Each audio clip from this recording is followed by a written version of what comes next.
महाराष्ट्र की राजनीति ने एक बार फिर से करवट ले ली है। उद्धव ठाकरे ने फ्लोर टेस्ट से पहले ही बुधवार देर रात राज्यपाल भगत सिंह कोश्यारी को अपना इस्तीफा सौंप दिया। देखिए रिपोर्ट।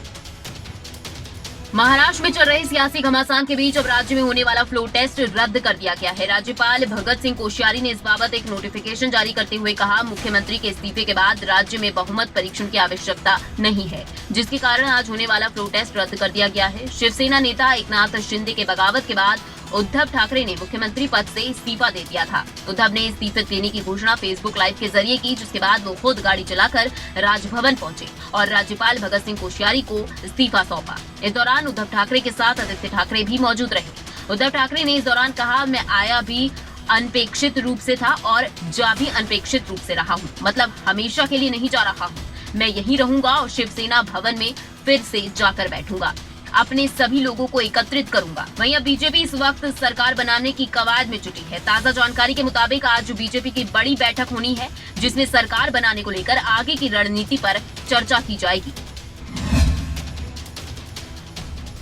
तो सुप्रीम कोर्ट का जो फैसला है उसके बाद कहीं ना कहीं उद्धव ठाकरे को बड़ा झटका लगा था। वहीं दूसरी तरफ उद्धव ठाकरे कई ऐलान तो कर रहे हैं, इसके अलावा दावे भी कर रहे हैं, लेकिन आखिरकार सच्चाई तो ये है कि शिवसेना के 2/3 से ज्यादा विधायक इस समय एकनाथ शिंदे के साथ है। चलिए रुक करेंगे अगली खबर का। मुख्यमंत्री अशोक गहलोत आज उदयपुर में मृतक कन्हैया लाल के परिजनों से मुलाकात करेंगे और इसके साथ ही वो लॉ एंड ऑर्डर की स्थिति का जायजा भी लेंगे।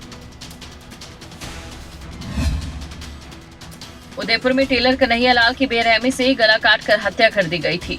इसके बाद उदयपुर में लगातार तनाव बना हुआ है और इसी बीच मुख्यमंत्री अशोक गहलोत आज उदयपुर जा रहे हैं। इस दौरान सीएम गहलोत कन्हैया लाल के परिजनों से मुलाकात करेंगे। इसके साथ ही सीएम उदयपुर की कानून व्यवस्था की स्थिति पर भी बैठक करेंगे। हालांकि इससे पहले प्रदेश सरकार ने मृतक के परिजनों को 50 लाख रुपए की मुआवजे की घोषणा की थी। इसके साथ ही परिवार के 2 लोगों को संविदा पर नौकरी दी जाएगी। इसके बाद आज सीएम गहलोत मृतक के परिजनों से मुलाकात कर उन्हें सांत्वना प्रदान करेंगे। कन्हैया लाल की हत्या के बाद इलाके में उबाल है। राजसमंद के भीम कस्बे में पुलिस और प्रदर्शनकारी आपस में भिड़ गए और इस घटना में पुलिसकर्मी को चोटें आई। वहीं मुख्यमंत्री अशोक गहलोत बार बार लोगों से एक ही अपील कर रहे हैं कि किसी भी सूरत में हत्या का वीडियो वायरल न करें। हालांकि पुलिस ने इस जघन्य वारदात को अंजाम देने वाले आरोपियों को गिरफ्तार कर लिया। दरअसल 28 जून को उदयपुर में टेलर कन्हैया लाल की गला रेत कर हत्या कर दी गई। तो इस पूरी घटना का विरोध लगातार किया जा रहा है और सियासी बयानबाजी भी जारी है। रुक करेंगे अगली खबर का। उदयपुर की घटना की कांग्रेस नेता सचिन पायलट ने भी कड़ी निंदा की है। सचिन पायलट ने कहा कि मैं इसे आतंकी हमला मानूंगा और सरकार ने भी कहा है कि इसे एक तरह से आतंकी हमले की नजर से ही देखना पड़ेगा। राजस्थान के उदयपुर में कन्हैया लाल की हत्या पर कांग्रेस नेता सचिन पायलट ने कहा है, आरोपियों को ऐसी सजा मिले जो उदाहरण बने। उन्होंने कहा, पीड़ित परिवार को सारी मदद दी जाएगी और आरोपी पकड़े गए हैं और फास्ट ट्रैक कोर्ट की तरफ से सजा ऐसी मिले जो देश और दुनिया के लिए एक उदाहरण बने। पीड़ित परिवार के लोगों को सारी मदद दी जाएगी। इस घटना में जो भी जिम्मेदार या कितना भी बड़ा कोई व्यक्ति या अधिकारी है, उस पर सख्त से सख्त कार्रवाई की जाएगी। मैं समझता हूँ कि वो लोग पकड़े गए हैं, अब तुरंत प्रभाव से एक फास्ट ट्रैक कोर्ट के माध्यम से जल्द इन दोषियों को ऐसी सजा दी जाए कि पूरा देश और दुनिया में उदाहरण बने कि जो इस प्रकार की हैवानियत को अंजाम देते हैं। वहीं सचिन पायलट ने कहा, मैं इसे आतंकी हमला मानूंगा और सरकार ने भी कहा है कि इसे एक तरह से आतंकी हमले की नजर से ही देखना पड़ेगा। वहीं बुधवार को बैठक के बाद राज्य के मुख्यमंत्री अशोक गहलोत ने कहा, राजस्थान सांप्रदायिक सौहार्द वाला शांतिपूर्ण प्रदेश है। यहाँ की गौरवशाला सांझी परंपरा को कायम रखना हम सभी की अहम जिम्मेदारी है। तो इस घटना की निंदा की जा रही है, सियासी बयानबाजी भी सामने आ रही है और कड़ी से कड़ी सजा की मांग भी की जा रही है आरोपियों के लिए। चलिए रुक करेंगे अगली खबर का। चरखी दादरी में करोड़ों रुपए की गबन का मामला सामने आया है और गबन का आरोप निवर्तमान महिला सरपंच और ग्राम सचिव पर लगा है। देखिए रिपोर्ट। चरखी दादरी के पेचोपा कला ग्राम पंचायत में 7 करोड़ 57 लाख से ज्यादा रुपए का गबन सामने आया है। बीडीपीओ की शिकायत पर बाढ़रा थाना पुलिस ने इस संबंध में निवर्तमान महिला सरपंच और ग्राम सचिव के खिलाफ रिपोर्ट दर्ज की है। आरोपियों पर सरकार की ओर से निर्धारित रॉयल्टी राशि को कम कर ग्राम पंचायत को नुकसान और माइनिंग कंपनी को फायदा पहुँचाने का आरोप है। गाँव पेचोपा कला की तत्कालीन सरपंच खजानी देवी ग्राम सचिव चमन प्रकाश, जिन्होंने आपस में मिलकर के मैसर सैनिक माइनिंग कंपनी के साथ गलत तरीके से समझौता करके ग्राम पंचायत टिपोचा कला को 7,57,59,500 रुपये की वित्तीय हानि पहुंचाई है।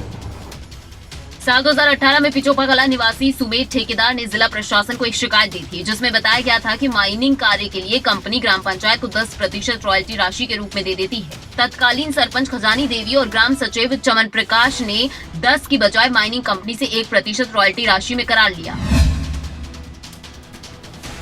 अब ऐसे में देखना ये होगा कि जांच में क्या कुछ निकल कर सामने आता है। चलिए रुक करेंगे अगली खबर का।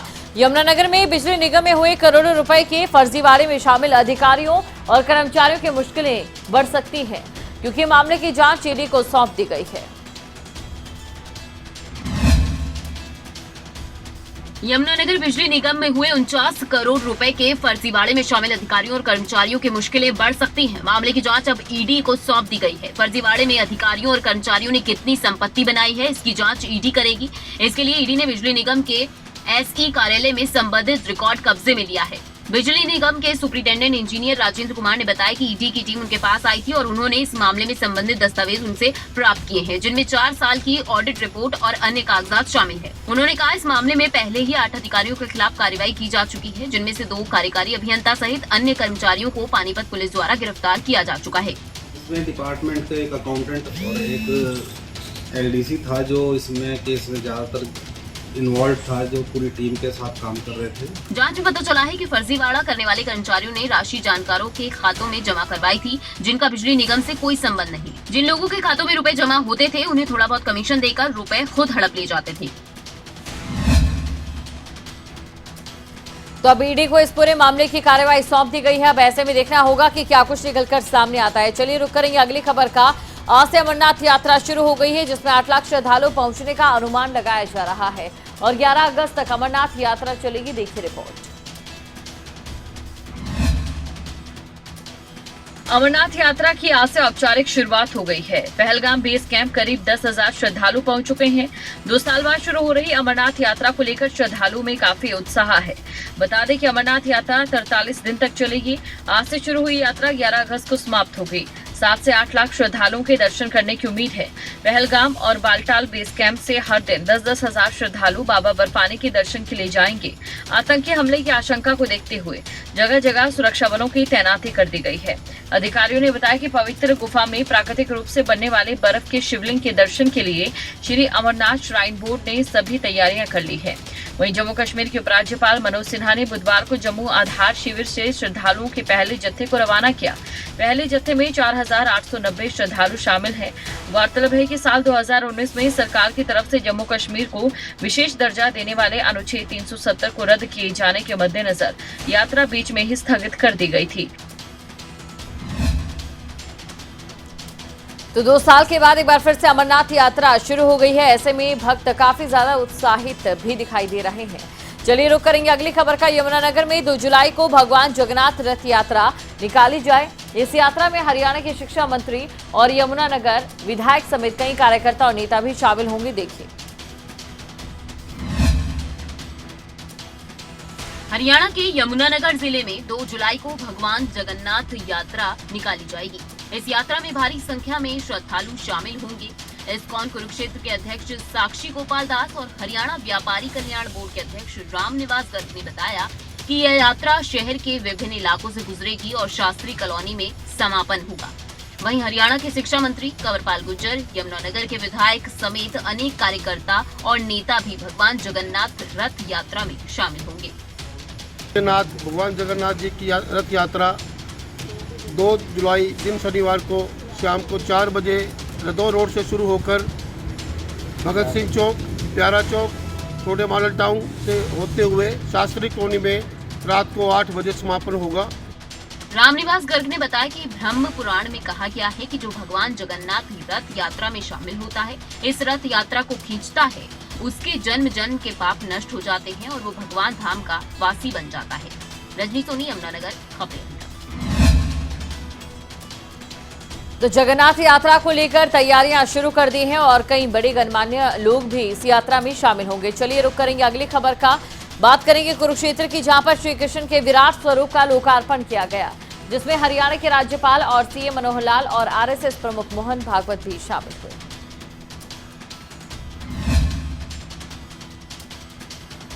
हरियाणा के कुरुक्षेत्र जिले में वीरवार को भगवान श्री कृष्ण के विराट स्वरूप का लोकार्पण किया गया। कार्यक्रम ज्योतिषर में हो रहा है और इसमें मुख्यमंत्री मनोहर लाल और आरएसएस प्रमुख मोहन भागवत भी शामिल हुए। कुरुक्षेत्र वही स्थान है जहां पर श्री कृष्ण ने महाभारत युद्ध के दौरान अर्जुन को गीता का उपदेश दिया था। बता दें कि भगवान श्री कृष्ण का विराट स्वरूप 40 फुट लंबा और 35 टन वजनी है।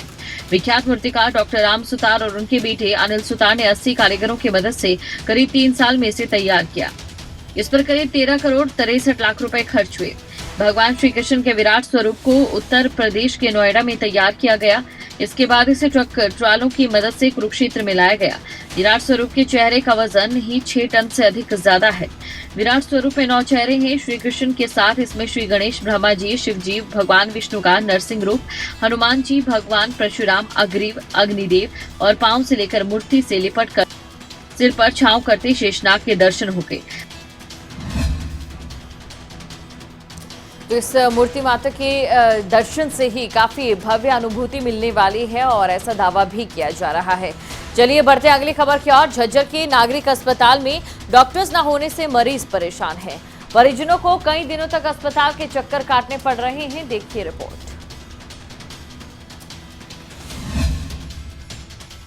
झज्जर के नागरिक अस्पताल में डॉक्टरों की कमी से मरीजों को परेशानी का सामना करना पड़ रहा है। यहाँ इलाज करवाने आए लोगों का कहना है कि वो पिछले 1 महीने से लगातार अस्पताल के चक्कर लगा रही हैं, लेकिन डॉक्टर ना होने के कारण उन्हें निराश होकर वापस जाना पड़ता है। मैं होंडा में जॉब करता हूँ, बच्चे को दिखाने ले आऊँ। बच्चे के कोई डॉक्टर नहीं फिलहाल। बच्चों का काफी बार हाल यार ये बंद मिलता है, कोई डॉक्टर नहीं यहाँ पे। इसके लिए हमने बेरी जाना पड़ रहा है बच्चों के डॉक्टर के लिए। 3 दिन हो गए अल्ट्रासाउंड के लिए बोले हुए। मैं यहाँ पे लगातार आ रहा हूँ, यहाँ पे ताला बंद है, कोई नहीं मिलता है। 12,000 रुपये लगते हैं। 1,000 रुपये अगर लगाने होते तो मैं वहीं पे इलाज करवा लेता। यहाँ पे फिर लेना भी क्या है। 3 दिन लगातार हो गए। आता हूँ दिन में 3-3, 4-4 बार चक्कर काटता हूँ यहाँ से, लेकिन ताला बंद रहता है। लोगों का कहना है कि बाहर से इलाज काफी महंगा होता है। अगर उनके पास पैसे होते तो वो प्राइवेट अस्पताल में जाकर अपना इलाज करवा लेते। वहीं झज्जर सिविल अस्पताल में डॉक्टर्स ना होने की वजह से मरीज बेहद परेशान हैं। दरअसल यहाँ तैनात कई डॉक्टर लंबी छुट्टी पर गए हुए हैं और मरीजों के इलाज के लिए कोई भी वैकल्पिक व्यवस्था नहीं की गई है। तो यहाँ पर डॉक्टर्स ना होने का मुद्दा अक्सर उठाया गया है, लेकिन बावजूद इसके फिलहाल कोई फर्क पड़ता नजर नहीं आ रहा है। मरीज आ रहे हैं और परेशान हो रहे हैं। चलिए रुक करेंगे अगली खबर का। बहादुरगढ़ में सीवरेज ओवरफ्लो होने से देवनगर के लोग परेशान हैं। लंबे समय से सीवरेज ओवरफ्लो और पानी निकासी न होने पर महिलाओं के सब्र का बांध टूट गया है और महिलाओं ने जाम लगा दिया। बहादुरगढ़ में सीवरेज ओवरफ्लो होने और पानी की निकासी की व्यवस्था न होने के कारण महिलाएं सड़क पर उतर आई हैं। गुस्साई महिलाओं ने झज्जर बहादुरगढ़ मार्ग को जाम कर दिया। जाम लगने से वाहनों की लंबी कतारें लग गई। बाद में प्रशासनिक अधिकारियों ने मौके पर पहुंचकर महिलाओं को समझाया और जाम खुलवाया गया। इस दौरान महिलाओं ने करीब आधे घंटे तक यातायात बंद रखा। ऐसा प्रशासन की क्या मजबूरी होगी जो पानी कहीं निकासी नहीं है। ना अधिकारी कोई आके यहाँ देखता, ना कोई अधिकारी काम करवाता। सबने अपने गाड़ियाँ में बैठे, गाड़ियाँ से नीचे पैर नहीं उतारना। उन जनता से पूछ के देखो ना जो इतने गंदे पानी में से निकल के जा रही है। बहादुरगढ़ के देवनगर की गली नंबर 5 में पिछले 2 महीने से सीवरेज व्यवस्था ठप पड़ी है। रोजाना सीवरेज ओवरफ्लो होने की समस्या से लोग परेशान हैं। काफी दिनों से समस्या झेल रही महिलाओं के सब्र का बांध टूट गया और महिलाओं ने सड़क पर जमकर विरोध प्रदर्शन किया। महिलाओं का कहना है कि उच्च अधिकारियों को इस समस्या के संबंध में कई बार लिखित और मौखिक रूप से अवगत करवाया जा चुका है, लेकिन अधिकारी उनकी समस्या की तरफ ध्यान नहीं दे रहे हैं। तो महिलाओं ने अपनी मांगे रखी हैं और साथ ही महिलाओं की ओर से यहां पर जाम भी किया गया। देखना ये होगा प्रशासन कब तक उनकी समस्या का निजात कर पाता है। चलिए आगे बढ़ते हैं। यमुनानगर जिले में 1 जुलाई से सिंगल यूज प्लास्टिक बैन किया जा रहा है और इसके इस्तेमाल पर जुर्माना भी लगाया जाएगा। चालान के लिए लगभग 20 विभागों के अधिकारियों को सरकार की तरफ से अनुमति दी गई है। 1 जुलाई से यमुनानगर जिले में सिंगल यूज प्लास्टिक के इस्तेमाल, भंडारण और बिक्री पर पूर्ण रूप से रोक लगाई जा रही है, जिसके चलते 19 वस्तुएं ऐसी हैं जिन पर ये रोक लगाई जाएगी। प्लास्टिक की डंडियों वाले ईयरबड्स, प्लास्टिक के झंडे, आइसक्रीम की डंडी, मिठाइयों के डब्बे पर लगने वाली पॉलिथीन और अन्य ऐसी कई चीजें हैं जिन पर पूर्ण रूप से प्रतिबंध लगाया जा रहा है। पॉलिथीन रोकथाम अभियान के दौरान अगर कोई भी व्यक्ति पॉलिथीन का इस्तेमाल करता पाया गया तो उसके खिलाफ नियम के तहत कार्रवाई की जाएगी और चालान भी काटे जाएंगे। एनक्रोचमेंट को लेकर के हमने पिछले एक हफ्ते से बड़ा सघन अभियान छेड़ा हुआ है। उसके तहत निगम की भी अपनी अपनी तैयारियां हैं। बाकी अदर जो डिपार्टमेंट की आज नोटिफिकेशन हुई है वो भी मिलकर के काम करेंगे। इसे लेकर अलग अलग विभागों के अधिकारियों के साथ साथ नगर परिषद के कार्यकारी अधिकारी, सचिव, नगर पालिका समितियों के सचिव, तहसीलदार, नायब तहसीलदार, हरियाणा राज्य प्रदूषण नियंत्रण बोर्ड के सभी क्षेत्रीय अधिकारी, बीडीओ के साथ साथ अन्य कई विभागों के अधिकारियों को चालान काटने की अनुमति दी गई है। तो ऐसे में जहां सिंगल यूज प्लास्टिक को बैन करने की कोशिश सरकार की है और सरकार चाहती है कि प्रदूषण ना हो, देखना ये होगा कि जनता अपना कितना सहयोग देती है। और चलिए अब हम आगे बढ़ेंगे, बात करेंगे हम हरियाणा में, जहां पर गर्मियों की छुट्टियों के बाद 1 जुलाई से स्कूल खुलेंगे। हालांकि 1 जुलाई से स्कूलों की टाइमिंग में बदलाव का फैसला लिया गया है। क्या है बदलाव, देखिए। हरियाणा में गर्मियों की छुट्टियों के बाद 1 जुलाई से स्कूल खुलने वाले हैं। ऐसे में हरियाणा सरकार ने स्कूलों के समय में बदलाव किया है। जी हां, अब 1 जुलाई से स्कूलों का समय सुबह 8 बजे से लेकर दोपहर 2:30 बजे तक रहेगा, जबकि छुट्टियों से पहले समय सुबह 7 बजे से दोपहर 12 बजे तक था। अब सरकार ने बदलाव किया है। इसे लेकर शिक्षा निदेशालय की ओर से सभी जिला शिक्षा अधिकारियों को पत्र भी जारी कर दिया गया है। बता दें कि ग्रीष्म अवकाश 30 जून को खत्म होने वाला है और अवकाश के बाद 1 जुलाई से स्कूल खुलेंगे। लिहाजा इससे पहले कोरोना के चलते शिक्षा बेहद प्रभावित हुई है। स्कूल लंबे समय तक बंद रही, हालांकि ऑनलाइन पढ़ाई जरूर जारी रही। ग्रीष्मकाल अवकाश से पहले स्कूल में कोरोना से जुड़े नियमों का भी ध्यान रखा गया और स्कूल का समय भी 7 से 12 रहा। लेकिन अब छुट्टियों के बाद के लिए समय में बदलाव का फैसला लिया गया है। 1 जुलाई से हरियाणा में सुबह 8 बजे से लेकर 2:30 बजे तक की कक्षाएं लगेंगी। सोनीपत में तेज रफ्तार का कहर देखने को मिला, जहां पर ईस्टर्न पेरिफेरल एक्सप्रेसवे पर जखोली टोल प्लाजा के पास बड़ा हादसा हुआ। 9 मजदूरों को लेकर आ रही मारुति इको कार एक सड़क किनारे खड़े ट्रक से जा टकरा गई।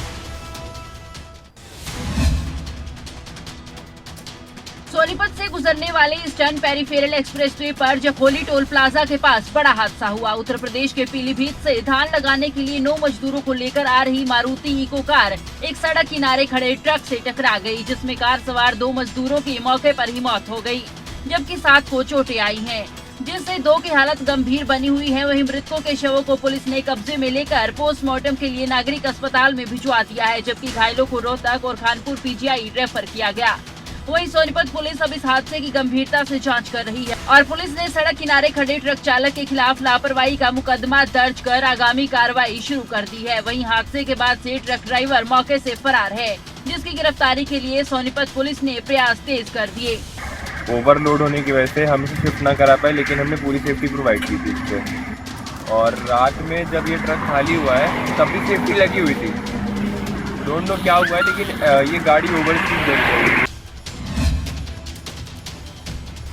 तो कैसे ये हादसा हुआ, इसकी जांच की जा रही है, लेकिन जाहिर तौर पर अगर किसी की लापरवाही होगी तो उसके खिलाफ कड़ी कार्रवाई भी की जाएगी। चलिए बढ़ते अगली खबर की ओर। दिल्ली में बारिश से मौसम सुहाना हो गया और साथ ही कई जगहों पर जलभराव की समस्या भी हुई है, जिससे आम जनता को खासी दिक्कतों का सामना करना पड़ रहा है। राष्ट्रीय राजधानी दिल्ली में आज सुबह से बारिश हो रही है। कई हिस्सों में तो तेज बारिश हुई। इसकी वजह से यहाँ मौसम सुहाना हो गया और लोगों को भीषण गर्मी से राहत मिली। वहीं बारिश राहत के साथ ही कई परेशानियां भी लेकर आती है। सबसे बड़ी परेशानी ट्रैफिक की। तमाम तैयारियों के बावजूद भी जगह जगह जलभराव से ट्रैफिक की समस्या आखिरकार बन ही गई। इस बीच दिल्ली ट्रैफिक पुलिस ने लोगों से असुविधा से बचाने के लिए अलर्ट जारी किया। ट्रैफिक अलर्ट में मौसम विभाग की चेतावनी को ध्यान में रखकर यात्रा करने की सलाह दी गई। मौसम विभाग की रिपोर्ट के मुताबिक दिल्ली में हल्की से मध्यम तीव्रता की बारिश समेत तेज हवाओं और गरज के साथ भी बारिश हो सकती है। ऐसा पूरी दिल्ली और आसपास के क्षेत्रों में रहेगा। यात्रियों को इसके मुताबिक अपनी यात्रा की योजना बनाने की सलाह दी जाती है। वहीं मौसम विभाग के मुताबिक अनुसार दिल्ली एनसीआर में वीरवार को बादल छाए रहेंगे और सामान्य दर्जे की बारिश का अनुमान है। इसे लेकर ऑरेंज अलर्ट जारी कर दिया गया है। इस दौरान 30 से 40 किलोमीटर प्रति घंटा की रफ्तार से हवा चल रही है। फिलहाल दिल्ली के ज्यादातर हिस्सों में बादल छाए हुए हैं और हल्की बूंदाबांदी हो रही है। तो तपती गर्मी से निजात मिली है और मौसम सुहाना हो गया है। और इसके साथ ही अगर बात देश के कई राज्यों की करें तो यहाँ कई राज्यों समेत हिमाचल में भी मानसून ने दस्तक दे दी है। राज्य के कई जिलों में बारिश से मौसम खुशनुमा हो चुका है। देखिए, पहाड़ी राज्य हिमाचल में मानसून ने एंट्री कर ली है। राज्य के मंडी, शिमला समेत कई जिलों में बरसात हुई। हिमाचल में झमाझम बरसात के साथ दक्षिण पश्चिम मानसून पहुंच गया है। हिमाचल में लगातार 4 दिन तक भारी बरसात का अलर्ट जारी किया गया है। प्रदेश के सभी इलाकों में भारी बरसात और तूफान का ऑरेंज अलर्ट जारी किया गया है। शिमला, मंडी, कांगड़ा और हमीरपुर जिले के कई इलाकों में बादल बरसे। 2 जुलाई तक प्रदेश में भारी बरसात और अंधड़ की चेतावनी जारी की गई है। मौसम विभाग के अनुसार भारी बरसात के कारण पहाड़ी इलाकों में भूस्खलन की संभावना है। ऐसे में सैलानी और स्थानीय लोग विभागों की ओर से जारी एडवाइजरी और दिशा निर्देश का पालन करें। प्रशासन को सुरक्षा उपाय करने की सलाह दी गई है। बरसात के मौसम में अचानक बाढ़ आने और भूस्खलन का खतरा बना रहता है। सैलानियों को नदियों, नालों और खड्ड की तरफ न जाने की बात कही गई है। पर्यटकों को प्रशासन की ओर से समय समय पर एडवाइजरी का पालन करने की बात कही गई है। तो हिमाचल में भी मौसम ने करवट बदल ली है और वहीं दूसरी तरफ पर्यटकों को अनावश्यक यात्रा करने से मना भी किया जा रहा है। चलिए बढ़ेंगे अगली खबर की ओर। जीएसटी काउंसिल की 2 दिन की बैठक बुधवार को समाप्त हुई और इस बैठक में वित्त मंत्री निर्मला सीतारमण के साथ राज्यों के वित्त मंत्री भी शामिल थे। कई अहम फैसले बैठक में लिए गए, देखिए। चंडीगढ़ में चल रही जीएसटी काउंसिल की 2 दिन की बैठक बुधवार को समाप्त हो गई। बैठक में वित्त मंत्री निर्मला सीतारमण के साथ राज्यों के वित्त मंत्री भी शामिल थे। आज बैठक के दूसरे दिन सभी राज्यों ने जीएसटी मुआवजे के लिए समय सीमा और बढ़ाने की मांग रखी। हालांकि बैठक के बाद वित्त मंत्री निर्मला सीतारमण ने प्रेस कॉन्फ्रेंस में कहा कि अभी राज्यों के जीएसटी मुआवजा बढ़ाने पर कोई फैसला नहीं हुआ। वित्त मंत्री सीतारमण ने कहा कि कुछ राज्यों ने कहा है कि वे कुछ समय के लिए मुआवजे को जारी रखना चाहते हैं। तमिलनाडु के वित्त मंत्री ने संवाददाताओं से कहा कि बीजेपी द्वारा शासित सभी राज्यों के साथ दूसरे राज्य भी मुआवजे में विस्तार की मांग कर रहे हैं। इसके तुरंत बाद उनकी टिप्पणी भी आई। Goods and services tax GST 1 जुलाई 2017 को लागू किया गया था। उस समय राज्यों को जून 2022 तक होने वाले राजस्व नुकसान के लिए मुआवजे का आश्वासन दिया गया था। अब 30 जून को ये समय सीमा खत्म हो रही है, लिहाजा सारे राज्य इस मुआवजे को आगे भी जारी रखने की लगातार मांग कर रहे हैं। ब्यूरो रिपोर्ट, खबरें अभी तक।